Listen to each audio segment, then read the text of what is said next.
Hey there, truth seekers. Buckle up, because today we're diving deep into one of the most controversial theories out there. Did the sinking of the Titanic pave the way for the creation of the Federal Reserve? Now, the Federal Reserve, America's central banking system, was established in 1913.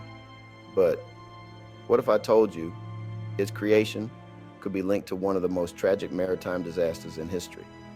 Sounds crazy, right? Well, let's dig in.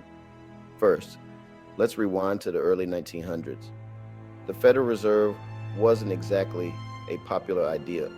Some of the most powerful men in the world were against it. Among them were Benjamin Guggenheim, Isidor Straus, and John Jacob Astor IV. These men were not just wealthy, they wielded immense influence. And guess what? They all boarded the Titanic on its maiden voyage in 1912. So, let's set the stage. The Titanic, the unsinkable ship, hits an iceberg and sinks. Over 1 through 500 souls lost, including Guggenheim, Strauss, and Astor. Coincidence? Maybe. But here's where it gets interesting. J.P. Morgan, one of the key architects of the Federal Reserve, had a ticket for the Titanic, but canceled last minute. Why? No one knows for sure, but it raises some eyebrows. Now, think about this. These three men, Guggenheim, Strauss, and Astor, were vocal opponents of the Federal Reserve. Their deaths conveniently cleared the path for its establishment the following year. Could it be that their opposition was too much of a hurdle? Let's not forget, J.P. Morgan was a powerful man with vast resources.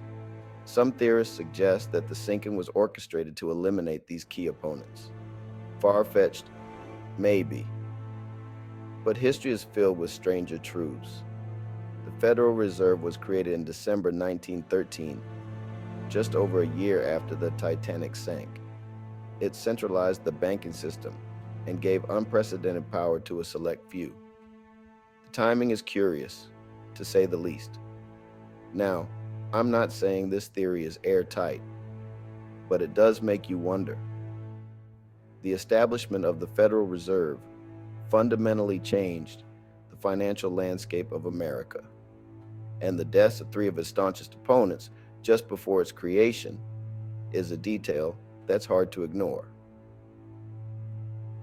So, could the Titanic disaster have been a calculated move, an elaborate plan to ensure the birth of the Federal Reserve?